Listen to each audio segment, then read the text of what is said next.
여러분, 에밀리 브론테가 쓴 폭풍의 언덕이라고 하는 소설을 아신가요? 에밀리 브론테, 이게 실명이지만요, 이 책은 앨리스 벨이라고 하는 남자 이름으로 출판이 되었습니다. 이 책이 영국에서 1847년에 출판되었으니까 그때까지만 해도 남녀 차별이 심했어요. 그래서 본명으로 내지 않고 앨리스 벨이라고 하는 애명으로 책을 내었습니다. 여러분, 제가 이래봬도 이 책을 고등학교 시절에 읽었습니다. 쉬는 시간에, 그리고 수학 시간에. 딱 이 책의 그 주제는 뭐냐? 잘못된 오해는 엄청난 파괴를 불러온다는 것입니다. 예. 폭풍의 언덕에 살고 있었던 언쇼라고 하는 아저씨가 고아 히스클리프를 집으로 데려옵니다. 히스클리프는 언쇼의 딸 캐서린, 셀리라고 영화에서 나오기도 하는데, 캐서린과 자연스럽게 사랑을 하게 됩니다. 그러다 어느 날 캐서린은 식모 넬리에게 이런 말을 합니다. 나는 히스클리프를 사랑한다. 근데 결혼하는 것은 좀 두렵다. 왜냐하면 히스클리프는 고아이고 또 가진 것도 없고 또 자기도 폭풍의 언덕에서 가난하게 살고 있었거든요. 그래서 그와 결혼하면 내 인생이 망가질지도 몰라. 근데 이 이야기를 히스클리프가 엿듣고 요 대목만 들어요. 요 대목만. 요 대목만. 캐서린은 나를 너무 모욕적으로 생각해. 나를 너무 수치해서 생각해. 아니, 나하고 사랑할 때는 언젠데. 나는 그를 사랑하고 그와 하나이지만 그럼에도 현실이 두렵다. 이런 의정으로 말을 했는데 히스클리프는 확인도 하지 않고 떠납니다. 캐서린도 그를 붙잡지 않고 침묵을 합니다. 그러자 캐서린은 그 이후에 이제 명문 가문 린튼 가문으로 이제 시집을 갑니다.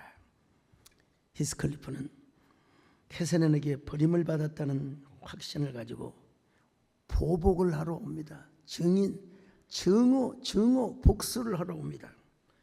그래서 캐서린의 남편을 죽이고 가정을 완전히 쉬운 말로 하면 아장내게 만들어버렸어요. 작가는 반전을 일으킵니다. 캐서린의 딸과 히스클리프의 자녀가 이제 서로 만나서 오해를 푸는데요. 그래서 이제 오해를 이해로 받아들이면서 모든 오해의 저주를 끝장내버리는 게 이 소설의 결말입니다. 근데 여러분, 이 에밀리 브론테가 폭풍의 언덕이라는 장편 소설을 한 권 쓰고 그 이듬해 죽습니다. 몇 살의 나이에 죽느냐? 30살의 나이에 죽습니다. 노벨 문학상을 받은 한강 작가도요, 소년이 온다 이 책을 쓰고 몇 년을 몸져 누웠대요. 이 소설이라는 게 고통입니다. 사실은 작별하지 않는다. 제가 여러분 다 읽었어요. 어떤 분은 이걸 분단 문학으로 분류하는데 저는 그렇지 않습니다. 분단 문학과 평화의 문학 중간에 있다고 저는 생각을 하고, 이제 우리 앞으로의 그 문학 소설 쓰고 그런 분들은, 또 예술하는 사람들은 이제는 자꾸 이데올로기적 대립보다는 평화, 그리고 통일 쪽으로 가야 한다고 저는 주장을 하는데, 에밀리 브론테 역시 폭풍의 언덕이라는 소설을 쓰고 이듬해 죽습니다. 위대한 작품을 쓰느라 그만큼 정신적 고통이 심하였다는 거예요. 저도요, 작년에 한국 기독교 선교 140주년 기념 칸타타 공연을 끝내고 여름 수련회와 아이고, 영혼을 담은 시쓰기를 출판하고 번아웃이 된 적이 있어요. 여러분, 지금 하나님 은혜로 너무나 감사하게 설교하고 있습니다만요, 요즘 이 극장에서요 폭풍의 언덕이라는 영화가 지금 개봉이 되어서 상영이 되고 있습니다. 우리 유성근 장로님 보시고 갔는데, 목사님 도대체 이 영화가 이해가 안 된다고. 이해가 안 될 수밖에 없죠. 패대기 치고 씨름하고 유도하시는 분이 여러분 어떻게 예술적인 장르를 이해할 수 있겠습니까? 근데 제가 보니까 원작에 기반을 두면서도 원작에 충실하지는 않았어요. 영원히 교수형을 당한 히스클리프의 그 모습으로 여러분 시작이 딱 되면서 그러나 영원히 교수형을 당하였으니까 영혼이 없는 사랑, 초현실적이고 광란적 사랑만을 표현하고 있습니다. 그게 바로 뭐냐? 바로 캐서린에게 복수하는 거예요. 근데 이 영화에서는 히스클리프와 캐서린의 1세대만 다루었습니다. 그런데 그래도 명작은 명작이요. 연기를 아주 잘했어요. 에밀리 브론테는 폭풍이라는 것은 우리의 바깥에만 있는 것이 아니라 우리 마음 깊은 곳에 오해가 있을 때 우리 마음에도 분노와 폭풍과 그리고 보복의 바람이 언제든지 불 수 있다는 사실을, 그런 메시지를 주기 위해서 그런 소설을 쓴 겁니다. 이 소설이 출판되었을 때 너무 자극적이다, 너무 비극적이다. 그래서 좋은 호평을 받지 못했어요. 그러나 지금에 와서는 영국의 가장 위대한 소설 중에 하나로 손꼽히고 있습니다. 아무튼 오해는 파괴를 가져온다. 무서운 것이다. 오해라고 하는 것을 밝히지 않고 또 다른 오해라고 하는 감옥에다가 그 오해를 가두었을 때, 여러분, 그 오해는 마침내 괴물이 될 수 있다는 사실입니다. 영혼이 없는 복수와 살인과 보복밖에 없다는 것입니다. 폭풍 언덕에서 바람이 불면 나무 뿌리째 여러분 뽑힐 수도 있지 않습니까? 오늘 본문에도 그러한 장면이 소개되고 있습니다. 베스다 들판에서 예수님은 보리떡 5개와 물고기 2마리를 가지고 장정 5,000명, 그러니까 애들까지 합치면 2만 명으로 추산을 하지요. 2만 명을 먹이셨습니다. 사람들이야, 이야, 저분이면 족하다. 우리 이스라엘 저 갈릴리 지역을 다스리는 임금으로 우리가 삼자. 우리 임금으로 삼자. 예수님은 여러분 조용히 산으로 떠나셨어요. 예수님은 정치적인 메시아로 오신 게 아니거든요. 요한복음 6장 15절입니다. 시작. 그러므로 예수께서 저희가 와서 자기를 억지로 잡아 임금 삼으려는 줄을 아시고 다시 혼자 산으로 떠나 가시니라. 그런 후에 예수님은 제자들에게 이런 말씀을 하셨습니다. 내가 진실로 너희에게 이르노니 너희가 나를 찾은 것은 표적을 본 까닭이 아니요 떡을 먹고 배부른 까닭이라. 썩을 양식을 위해 일하지 말고 영원토록 있는 양식을 위하여 하라. 자, 26절로 27절 시작. 예수께서 대답하여 이르시되 내가 진실로 너희에게 이르노니 너희가 나를 찾는 것은 표적을 본 까닭이 아니요 떡을 먹고 배부른 까닭이로다. 썩을 양식을 위하여 일하지 말고 영생하도록 있는 양식을 위하여 하라. 이 양식은 인자가 너희에게 주리니 인자는 아버지 하나님께서 인치신 자니라. 자, 그러면서 내가 생명의 떡이다. 그리고 내가 생명의 물이다.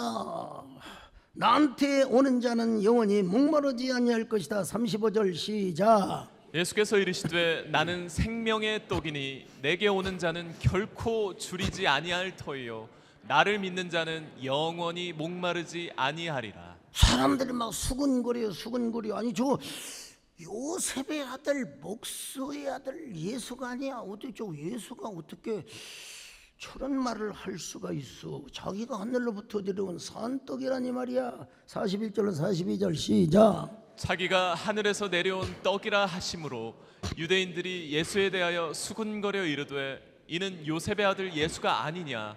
그 부모를 우리가 아는데 자기가 지금 어찌하여 하늘에서 내려왔다 하느냐. 우리 예수님요 계속해서 말씀합니다. 내가 너희에게 이르노니 믿는 자는 영생을 가졌다. 왜냐? 내가 생명의 떡이기 때문이다. 여러분, 사실은 떡이 브레드, 빵이라는 의미인데요. 자, 요한복음 6장 47절로 48절 시작. 진실로 진실로 너희에게 이르노니 믿는 자는 영생을 가졌나니 내가 곧 생명의 떡이니라. 그러면서 말씀하시기를 인자의 살을 먹지 아니하고 인자의 피를 마시지 아니하면 너희 속에 생명이 없느니라. 내가 참된 생명의 양식이요 참된 음료로다. 참 53절 55절 시작. 예수께서 이르시되 내가 진실로 진실로 너희에게 이르노니 인자의 살을 먹지 아니하고 인자의 피를 마시지 아니하면 너희 속에 생명이 없느니라. 내 살을 먹고 내 피를 마시는 자는 영생을 가졌고 마지막 날에 내가 그를 다시 살리리니 내 살은 참된 양식이요 내 피는 참된 음료로다. 여러분, 이게 이해가 안 돼요. 제자들도 이해가 안 돼요. 아니 어떻게 우리가 예수님의 살을 뜯어먹어? 예수님이 치킨도 아닌데. 여러분, 치맥이라고 아십니까? 치킨과 맥주를 겸하여 먹는 치맥이라고 해요. 우리 예수님 어떻게 우리가 치맥처럼 뜯어먹고 빨아먹어? 말도 안 되지.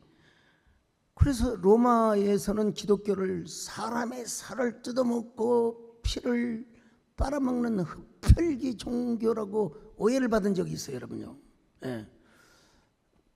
제가 교회사 공부를 할 때 교회사 선생님이 교수님이 아주 옛날 지금은 이제 국정원이라고 그러죠. 그 전에 안기부, 그 전에는 중앙정보부죠. 중앙정보부에 무슨 그 정보가 왔느냐? 교회에 가면 교회에서 사람의 살을 뜯어먹고 또 예수님의 피를 빨아먹는다고.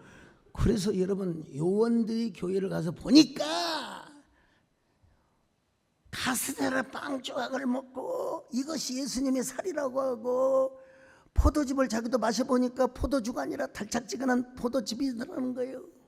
예, 그래서 오해가 풀렸대요, 여러분. 예. 잘못된 정보가 잘못된 오해를 낳고 오해는 분노와 보복과 파괴로 이어질 수가 있어요. 그래서 로마 시대 때는 기독교인들이 그 엄청난 핍박을 받고, 특별히 네로라고 하는 미친 황제가 로마 시내에 불을 질러놓고 기독교인들이 저질렀다고 그냥 엄청난 박해를 받았어요. 여러분, 예수님 앞에 예수님의 말씀을 들었던 사람들도 막 수근수근거리고 수근수근. 자, 53절 55절 같이 봅니다. 시작. 예수께서 이르시되 내가 진실로 진실로 너희에게 이르노니 인자의 살을 먹지 아니하고 인자의 피를 마시지 아니하면 너희 속에 생명이 없느니라. 내 살을 먹고 내 피를 마시는 자는 영생을 가졌고 마지막 날에 내가 그를 다시 살리리니 내 살은 참된 양식이요 내 피는 참된 음료로다. 그러면서 내가 너희에게 말하는 것은 육이 아니라 영이다. 자, 62절로 63절 시작. 그러면 너희는 인자가 이전에 있던 곳으로 올라가는 것을 본다면 어떻게 하겠느냐? 살리는 것은 영이니 육은 무익하니라. 내가 너희에게 이른 말은 영이요 생명이라. 이런 말을 아리송하게 전하니까 그 많던 군종들이 다 떠나버렸어요. 그리고 이제 12제자와 한 70문도가 일부 있었을지는 모르지만 그 많은 군종들이 다 떠났어요. 그들이 서 있는 자리는 마치 폭풍의 언덕과도 같았습니다. 폭풍의 언덕이 무엇입니까? 바람 잘 날이 없습니다. 바람이 그냥 세찬 바람이 쉬어갈 틈이 없어요. 이 폭풍의 언덕에 있는 나무는 진짜 여러분 하와이 가면은 그 폭풍의 언덕, 바람의 언덕이 있잖아요. 나무가 안 살아요. 다 쓰러져 버렸어요. 계속 바닷바람이 쫙 불어오니까 그 언덕에는 나무가 없어요. 잡초밖에 없어요. 그럼에도 예수님께서는 이런 폭풍의 언덕에서 이해할 수 없는 말씀을 계속하셨어요. 사람들이 다 떠났습니다. 그 폭풍의 언덕에서 우리 예수님께서 제자들에게 물어봤습니다. 너희들도 떠나려고 하느냐? 그때 여러분요, 참 시몬 베드로가 복 받은 사람입니다. 사실은 시몬 베드로가 무슨 가말리엘 문화에서 자란 사람도 아니고 평생 그냥 고기잡이 어부로 살아갔던 평범한 갈릴리의 시골뜨기인데 하나님의 감동을, 하나님의 은혜를 읽고 뭐라고 말합니까? 주여, 영생의 말씀이 주께 있사오니 우리가 누구에게로 가오리까? 자, 요한복음 6장 67절 68절 시작. 예수께서 12제자에게 이르시되 너희도 가려느냐? 시몬 베드로가 대답하되 주여, 영생의 말씀이 주께 있사오니 우리가 누구에게로 가오리이까? 영생의 말씀이 주께 있사오니. 여러분, 떡을 공급하시는 예수님, 병을 고쳐주시는 예수님만 그들이 봤습니다. 그러다가 너무 예수님 막 영혼의 말씀, 영적인 말씀만 하시거든요. 그러니까 사람들이 헷갈렸어요. 제자들도 헷갈렸어요. 60절입니다. 시작. 제자 중 여럿이 듣고 말하되 이 말씀은 어렵도다. 누가 들을 수 있느냐 한데. 당연히 어려울 수 있죠. 근데 베드로가 이렇게 고백을 했다니까요. 주여, 영생의 말씀이 주께 있사오니 우리가 누구에게로 가오리까? 헬라어예요. 어떻게 표현되냐? 타레마타 테스 조에스 테스 아이오니오. 영원히 살아있고 감동을 주는 생명의 말씀이란 말입니다, 여러분. 그리고 거기다가 헬라어 에케이스라는 말을 썼는데 그것이 당신 안에 있다 이 말이야. 주님 안에 있다 이 말이야. 참. 근데 여기서 쭉 제가 이렇게 원문을 훑어보니까 말씀을 로고스로 기록하지 않고 레마라고 하죠. 레마로 표현하고 있습니다. 여러분, 신약에서 로고스와 레마가 교차되어 사용되어 표현되어 있는 부분들이 많이 있습니다만은 굳이 구분을 한다면 똑같은 하나님 말씀인데 이 로고스는 기록된 캐논 정경으로서의 영감으로 기록된 책 자체를 이야기한다면 레마는 지금 나에게 주시는 말씀이요, 나에게 주시는 말씀, 나에게 감동이 되는 말씀. 로고스라고 하는 것은 공교회를 세우는 교리나 신학적인 차원에서 그 하나님의 말씀이 거룩한 문자로 기록된 캐논을 의미한다면 레마는 현재 하나님이 나에게 들려주시는 살아있는 감동적인 생명의 말씀을 의미한다 이 말이에요. 로고스는 성경 전체를 말한다면 레마는 지금 그 가운데 나에게 주시는 말씀이라 이 말이죠. 근데 중요한 것은 로고스를 인정하지 않고 레마의 말씀을 받을 수는 없다. 로고스를 인정하며 로고스가 규정하는 범위 안에서 우리가 레마의 음성을 들을 수가 있다는 것입니다. 여러분, 사도 요한은요 요한복음 서두에서 이 하나님의 말씀 예수 그리스도를 로고스로 표현합니다. 요한의 이 그 표현도 아주 독특하죠. 요한복음 1장 1절에서 태초에 말씀이 계시니라. 이게 뭐예요? 로고스요, 로고스. 자, 한번 요한복음 1장 1절로 3절 같이 봅니다. 시작. 태초에 말씀이 계시니라. 이 말씀이 하나님과 함께 계셨으니 이 말씀은 곧 하나님이시니라. 그가 태초에 하나님과 함께 계셨고 만물이 그로 말미암아 지은 바 되었으니 지은 것이 하나도 그가 없이는 된 것이 없느니라. 우리 예수님을 말씀 로고스로 표현하고 있어요. 이 말씀을 좀 더 이해하기 위해서는 잠언서로 올라가야 합니다. 잠언서는 지혜를 말씀과 동일선상에 연결시키고 있고요. 그리고 나아가서 지혜와 말씀을 의인화, 인격화합니다. 그럼 성경에 기록되어 있는 책을 넘어서 여러분 그 말씀이 의인화되고 인격적으로 인격화되어 표현되고 있어요. 자, 잠언 1장 20절로 23절 봅니다. 시작. 지혜가 길거리에서 부르며 광장에서 소리를 높이며 헌화하는 길 머리에서 소리를 지르며 성문 어귀와 성중에서 그 소리를 발하여 가로되 너희 어리석은 자들은 어리석음을 좋아하며 거만한 자들은 거만을 기뻐하며 미련한 자들은 지식을 미워하니 어느 때까지 하겠느냐. 나의 책망을 듣고 돌이키라. 보라, 내가 나의 신을 너희에게 부어주며 나의 말을 너희에게 보이리라. 특별히 여러분요, 잠언서는 쭉 나가면서 그 지혜 말씀이 누구냐? 예수 그리스도라는 사실을 메타포로 표현하고 있습니다. 자, 잠언 8장 22절로 26절입니다. 시작. 여호와께서 그 조화의 시작 곧 태초에 일하시기 전에 나를 가지셨으며 만세 전부터 상고부터 땅이 생기기 전부터 내가 세움을 입었나니 아직 바다가 생기지 아니하였고 큰 샘들이 있기 전에 내가 이미 났으며 산이 세우심을 입기 전에 언덕이 생기기 전에 내가 이미 났으니 하나님이 아직 땅도 들도 세상 진토의 근원도 짓지 아니하셨을 때라. 여러분,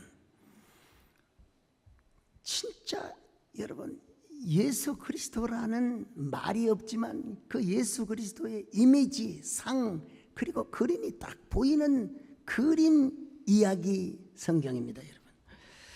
자, 근데 그 예수님께서 기쁨으로 성부 하나님과 함께 세상 만물을 만드셨고 우리가 사는 지구촌 그리고 사람들을 만드셨다는 것입니다. 자, 잠언서 8장 30절로 32절입니다. 시작. 내가 그 곁에 있어서 창조자가 되어 날마다 그의 기뻐하신 바가 되었으며 항상 그 앞에서 즐거워하였으며 사람이 거처할 땅에서 즐거워하며 인자들을 기뻐하였느니라.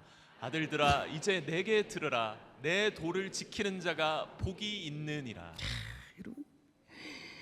사도 요한은요 잠언서에 소개되는 이 지혜와 이 말씀을 성자 하나님 로고스라고 표현하고 있습니다. 이 로고스의 표현은 저 고대 히브리어나 또 히브리인들이나 헬라인들에게 다양한 의미를 해석해 왔는데요. 고대 그리스에서는 온 우주 질서를 조화롭게 유지하는 최고의 이성이라고 그래요. 최고의 생각하는 이성, 이걸 로고스라고 생각했어요.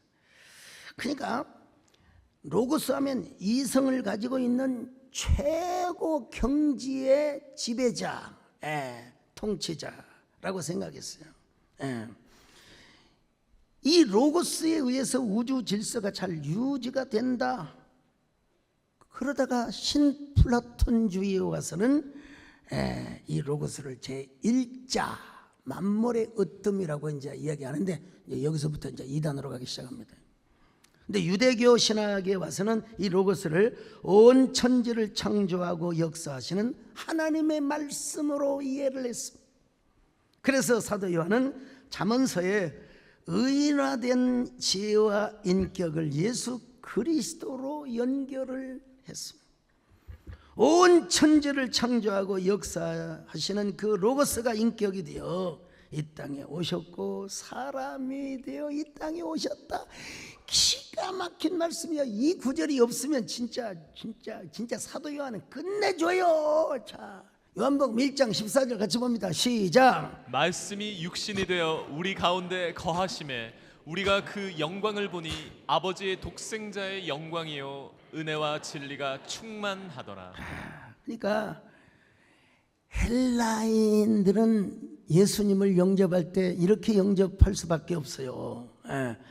우리가 찾고 헤매던 우주의 절대 이성이자 그리고 최고의 만물의 근원이신 로고스, 그분이 바로 예수님이다. 그래서 예수님을 믿어야 한다라는 의미로 받아들일 수가 있고, 유대인들은 이렇게 이제 받아들일 수밖에 없죠. 우리가 그토록 기다렸던 하나님의 말씀이 사람이 되어 인카네이션 하셨는데 바로 그분이 예수님이다. 그런데 이 다음 시간에 이제 말씀드리겠지만 이 종교 전문가들, 유다의 그 종교 지도자들은 그냥 그 종교 멍에를 너무나 무겁게 매기고 막 부담을 주고 스트레스를 주고 메시아를 거부하였어요. 그런데 베드로가요, 무슨 위대한 신학자도 아니고 바울처럼 가말리엘 문화에서 공부한 사람도 아닌데 여러분 어떻게 이런 고백을 할 수 있겠습니까? 영생의 말씀이 주께 있사오니 우리가 누구에게로 돌아가리까? 68절로 69절 같이 봅니다. 시작. 시몬 베드로가 대답하되 주여 영생의 말씀이 주께 있사오니 우리가 누구에게로 가오리이까? 우리가 주는 하나님의 거룩하신 자이신 줄 믿고 알았사옵나이다. 여러분 이거는 진짜 하나님의 은혜고 아버지가 감동시켜서 준 겁니다. 마태복음 16장 15절로 17절에 보면 이런 표현이 있어요. 시작. 이르시되 너희는 나를 누구라 하느냐? 시몬 베드로가 대답하여 이르되 주는 그리스도시요 살아계신 하나님의 아들이시니이다. 예수께서 대답하여 이르시되 바요나 시몬아 내가 복이 있도다. 이를 내게 알게 한 이는 혈육이 아니요 하늘에 계신 내 아버지이시니라. 여러분 여기도 마찬가지입니다. 영생의 말씀이 주께 있사오니 우리가 누구에게 돌아가니까, 여러분 이게 하늘의 하나님의 감동으로, 아버지 하나님의 은총으로 이런 고백을 할 수가 있었다는 거예요. 물론 또 이 고백을 지나치게 우상화해서는 안 됩니다. 여러분 이 고백은 어디까지나 하나님의 은혜입니다. 하나님 은혜지 무슨 예수 그리스도는 원래 사람이었는데 제자들의 고백으로 말미암아 메시아가 되었다고. 특별히 제가 아는 한 폴 틸리라고 하는 자유주의 신학자, 이런 사람들은 이 고백을 절대화합니다. 이거는 하나님의 은혜예요. 하나님 은혜. 아유 그렇지 않습니까? 시몬아 네가 복이 있도다. 이를 내게 알게 한 이는 혈육이 아니요 하늘에 계신 내 아버지시니라. 근데 사도 요한은 아주 이걸 독특하게 표현하고 있습니다. 마치 베드로가 이런 고백을 하고 있다는 것을 레마를 통해서 연상을 시켜주고 있어요. 예수님, 저는 예수님이 원래 로고스로 존재했다는 사실을 알고 있습니다. 그리고 당신의 말씀이 로고스라고 하는 사실도 알고 있습니다. 저는 이 로고스의 말씀을 객관적으로만 획일되게 받아들이지 않습니다. 저에게 주시는 말씀, 그리고 주님은 이 세상의 모든 사람들을 위해 오셨지만 마치 저를 위해 오신 것처럼, 비비 워필드가 그런 말을 했어요. 전 진심으로 예수님을 왕으로 모시고 구세주로 모시고, 저는 12 제자들 120문도 저 70문도에게 하는 말씀이지만 항상 그 말씀이 저에게 저를 들으라고 하는 말씀, 저에게만 하시는 말씀처럼 저는 들었습니다. 저는 주님의 눈빛을 볼 때마다 주님의 눈빛이 항상 저를 향하여 쳐다보고 있는 것처럼 느꼈습니다. 예수님의 말씀 앞에 때로는 심장이 뜨끔뜨끔하고 찔림을 받을 때가 있지만, 그러나 그럼에도 불구하고 그 말씀은 영생의 말씀이고 기쁨의 말씀입니다. 주님은 하나님의 아들이여 걸어가신 줄 알고 지금도 레마의 말씀을 듣고 있는데, 우리가 어떻게 누구에게로 가겠습니까? 우리말로 말하면 뭐 공자님한테 가겠습니까? 석가모니한테 가겠습니까? 오늘 우리도 베드로처럼 이렇게 고백할 수 있어야 됩니다. 예수님, 당신은 영원한 로고스로 계셨고 영원한 로고스이십니다. 그러나 제가 성경을 읽고 하나님의 말씀 설교를 들을 때 어쩐지 그렇게 저에게만 하시는 말씀, 아브라함에 대한 이야기를 하고 또 이삭에 대한 이야기, 요셉이 어쩌면 그렇게 내 이야기인 것처럼 느껴지는지 모릅니다. 성경이 마치 제 마음에 제 영혼의 거울과도 같습니다. 하나님, 그러니 어떻게 모든 상황을 아시고 주님께서 저에게만 하시는 말씀처럼 기록하게 하셨고, 그리고 목사님으로 하여금 그 말씀을 전하게 하신단 말입니까? 저는 주님의 말씀을 사모합니다. 주의 말씀 받은 그날 참 기쁘고 복되도록 이 기쁜 마음 온 세상에 전하고, 기쁜 날 기쁜 날 주 나의 죄 다시 늘 깨어서 기도하고 늘 기쁘게 살아가는 기쁜 날 기쁜 날 주 나의 죄 다시 여러분, 이런 사람은요, 내 가슴 속에, 내 마음 속에 하나님의 로고스가 레마의 은혜로 여러분 역사를 하고 작동을 하고 있다는 사실을 아셔야 돼요. 그러니까 우리 안에는 언제나 입만 열면 하나님의 말씀이 나올 수 있어야 돼요. 예레미야는 기쁜 소식을 전하는 선지자가 아니라 슬픈 소식을 전하는 선지자, 예루살렘의 멸망을 전하는, 그게 뭐냐? 회개하면 산단 말이에요. 회개하면. 회개하면. 시드기야 왕이 기분이 나빠가지고 말이야, 그냥 저기 그 구덩이 감옥에다가 예레미야를 가둬버렸어요. 근데 여러분 깨름치게 해, 이상하게. 그래서 환관을 시켜가지고 조용히 은밀하게 불러서 예레미야 선지자에게 물어봅니다. 선지자요, 지금도 여호와께로부터 받은 말씀이 있습니까? 그러니까 예레미야가 예, 있나이다. 기가 막히죠? 자, 예레미야 37장 16절로 17절 시작. 예레미야가 뚜껑 씌운 웅덩이에 들어간 지 여러 날 만에 시드기야 왕이 사람을 보내어 그를 이끌어내고 왕궁에서 그에게 비밀이 물어 이르되 여호와께로부터 받은 말씀이 있느냐? 예레미야가 대답하되 있나이다. 예, 있나이다. 예, 있나이다. 예, 있나이다. 예. 선지자의 가슴 속에는 여러분, 우리 그리스도인 목사할 것 없이 모든 사람에게는 우리 안에 살아있는 말씀이 꿈틀대야 됩니다. 예, 살아있는 말씀.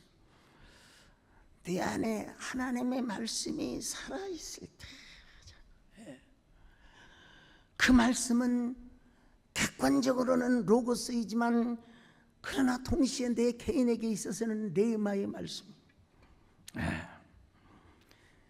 우리가 하나님의 말씀하면 여러분 이 성경 66권을 의미하지요. 그렇지만 그것이 이 책이 우리 교회에 수만 권, 수십만 권 쌓여져 나오고 상관없어. 그 말씀은 읽혀지든지 들려지든지 해야 됩니다, 여러분.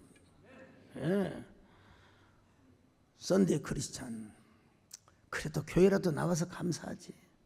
근데 어쩌다가 이제 성탄절에 나오고 부활절에 나오고 총동원주에 나오신 분들 성경을 저 테레비 옆에다가 두었더니 먼지가 그냥 얼마나 쌓였든지 후후 불어요. 불면 또 자기 고구마로 들어가는데. 여러분, 언제나 성경을 사랑하시길 바랍니다. 말씀을 사모하시기를 바랍니다. 예. 우리가 하나님 앞에 고백할 수 있습니다. 때로는 기쁘지만 때로는 찔리는 말씀도 있습니다. 그래도 저는 하나님의 말씀을 사모합니다. 예. 하나님, 저는 언제든지 누구에게든지 간증할 준비가 되어 있습니다. 말씀을 전할 준비가 되어 있습니다. 예. 여러분, 우리 속에서 말씀이 살아 역사하면 목사가 무슨 원고가 있으면 좋겠지만 느닷없이 갑자기 설교해달라고. 언제든지 한 번은 와싱턴에 뭐 행사를 하러 갔는데 그날이 딱 도착하자마자 수요일이었어요. 그 워싱턴의 한 교회 목사님이, 목사님 오늘 저녁에 설교를 좀 해주시기 바랍니다. 아이고, 여러분 전야 원고도 없어요. 그렇지만 마이크를 잡고, 여러분 제가 대통령을 안 해서 그렇지 사실상 마이크 대통령입니다. 저는 마이크만 잡으면 저는 지칠 줄 몰라요. 예. 배만 안 고프면, 여러분 세상에 30대 때 부흥회 다닐 때는 보통 설교를 2시간 반에서 3시간을 했어요. 예.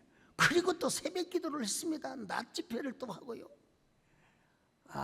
저는 진짜 설교하는 재미가 얼마나 넘친지 몰라요. 그러나 요즘 시간을 다 지켜야죠. 어쨌든 간에. 근데 이것은 아무나 할 수가 없어요. 내 속에서 역사하시는 성령의 감동과 레마의 말씀이 있어야. 여러분, 말씀을 따따따따따. 우리 전도하는 사람들 온 거 보고 전도합니까? 막 하나님이 나한테 막 그냥 간증과 하나님의 그 예수 그리스도가 구원하는 사실을 막 여러분 감동으로 탁 터져 나오게 하지 않습니까? 이런 사람은 언제나 또 전도할 때는 전도할 때이지만 또 양육할 때는 양육할 때이지만 언제나 예배를 사모하고 또 강단의 말씀을 사모하지 않을 수가 없습니다. 데살로니가전서 2장 13절을 보실까요? 시작. 이러므로 우리가 하나님께 쉬지 않고 감사함은 너희가 우리에게 들은 바 하나님의 말씀을 받을 때 사람의 말로 아니하고 하나님의 말씀으로 받음이니 진실로 그러하다. 이 말씀이 또한 너희 믿는 자 속에서 역사하느니라. 여러분, 데살로니가 성도들은 사도 바울의 편지나 그리고 설교를 들을 때 사람의 말로 받지 아니하고 하나님의 말씀으로 받았대요. 그래서 모든 지역사회 주민들에게 좋은 이미지 메이킹을 해주고 좋은 스토리텔링을 전달해주는 그런 아주 롤모델이 되는 교회가 되었어요. 자, 데살로니가전서 1장 7절 8절 봅니다. 시작. 그러므로 너희가 마게도냐와 아가야 모든 믿는 자의 본이 되었는지라. 주의 말씀이 너희에게로부터 마게도냐와 아가야에만 들릴 뿐 아니라 하나님을 향하는 너희 믿음의 소문이 각처에 퍼진 고로 우리는 아무 말도 할 것이 없노라. 얼마나 아름다운 모습입니까? 아니, 데살로니가 교인들이 은혜 받고 기뻐하고 춤추고 좋은 일만 있는 줄 아세요? 많은 환란이 있었대요. 많은 환란. 자, 데살로니가전서 1장 6절입니다. 시작. 또 너희는 많은 환난 가운데서 성령의 기쁨으로 도를 받아 우리와 주를 본받은 자가 되었으니. 많은 환란. 예? 사람들 전도하면요, 10만 가면요, 남편 꼭 교회 나오기를 원하는 사람 가면, 아유 목사님 제 문제가 좀 어느 정도 해결이 되면 제가 나가겠습니다. 이런 분들은 해결이 돼도 안 나와요. 예. 주님께 맡겨, 주님께 맡겨. 주님께 맡기고 나오면 여러분 주님이 해결해 주는 것입니다. 여러분, 아니 데살로니가 교인들은 폭풍의 언덕이요 환난의 언덕에서도 주님의 말씀을 듣고 기뻐했대요. 할렐루야. 예. 그 말씀은 당연히 공적으로는 로고스의 말씀이요, 그러나 그들이 개인적으로 받은 그 말씀이 뭐냐? 은혜의 말씀이요. 은혜의 말씀을 우리가 교회에서 듣는데 우리가 어디로 가겠습니까? 우리가 다른 이단에게 가겠습니까? 어디로 가겠습니까? 이런 말입니다. 여러분, 베세다 들판에서 기적을 행하시며 예수님께서 전하셨던 말씀도 중요하지만 사람들이 다 떠나버리고 황량하고 거친 바람이 불어오는 폭풍의 언덕에서 베드로가 고백한 것처럼 그 고백이 뭐예요? 영생의 말씀이 주께 있사오매 우리가 어디로 가오리까? 여러분, 우리가 누구에게 가오리까? 우리도 인생 살면서 폭풍을 만날 수가 있습니다. 그 폭풍의 언덕에 서 있을 수 있습니다.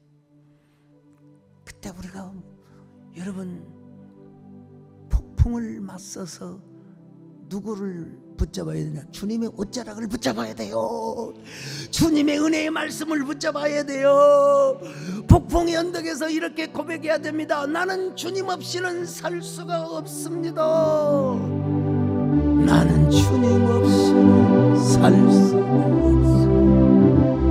주님이 도와주셔야 합니다.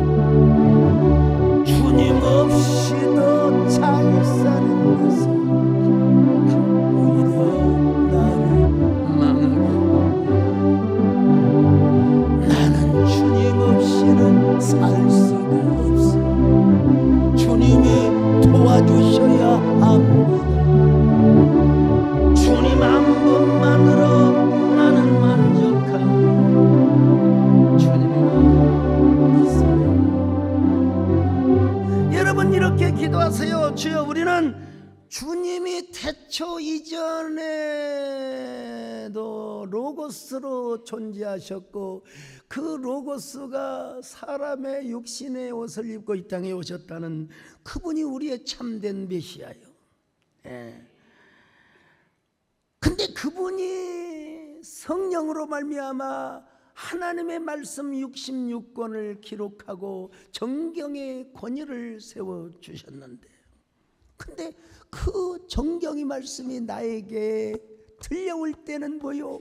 레마, 감동이 되고 은혜가 되고 눈물이 나고 여러분, 내 안에 하나님의 말씀이 살아 꿈틀대는 역사가 일어나게 하여 주시옵소서. 이런 사람들로 구성이 되어 있는 교회는요, 사람의 교회를 이끌어가지 않습니다. 하나님의 말씀이 이끌어가요. 바울은 그래서 이렇게 말했어요. 자, 사도행전 20장 32절입니다. 시작. 지금 내가 여러분을 주와 및 그 은혜의 말씀에 부탁하노니 그 말씀이 여러분을 능히 든든히 세우사 거룩하게 하심을 입은 모든 자 가운데 기업이 있게 하시리라. 여러분, 에베소 교회 장로님들 잘 부탁합니다. 여러분들이 교회를 잘 지켜줘야 됩니다. 이게 여러분 인간적으로 맞는 말이에요. 근데 바울은 뭐라고 말한 줄 아세요? 내가 주님과 그 은혜의 말씀께 부탁하노니 그 말씀이 여러분들을 든든하게 세우고 교회를 든든하게 세워줄 것입니다. 참, 오늘 우리도 이렇게 고백해야 돼요. 영생의 말씀이 주께 있사오니 우리가 어디로 가오리까? 그 말씀이 우리 세된 교회에 있는데 우리가 어디로 가겠습니까? 공자님한테 가겠습니까? 부처님한테 가겠습니까? 서만화교회 감독인 폴리갑은 타오르는 장작더미 위에서도 오직 주님을 외쳤대요. 저 오네시모의 그 자유 사건으로 이 폴리갑도 노예 출신이었고 ig나티어스도 교회 전통에 하면은 노예 출신이었대요. 평생 노예로 살 사람을 하나님이 구원시켜 서만학교의 감독이 되게 하신 하나님, 주여 서만학교회를 당신의 손에 의탁하나이다 하하 하고 돌아가셨대요. 불에 타셨어요. 여러분, 우리도 베드로처럼 폴리갑처럼 주님 없이는 살 수가 없습니다. 이렇게 고백하는 저와 여러분 되시기를 바랍니다. 주님 없는 기쁨은 오히려 나를 심판의 길로 인도합니다. 주님 없이는 살 수가 없습니다. 주님이 하나님 언제나 주님 없이는 살 수 없는 폭풍의 언덕에서도 오직 주님을 고백하는 저희들 되게 하여 주시옵소서. 예수님의 이름으로 기도드리옵나이다.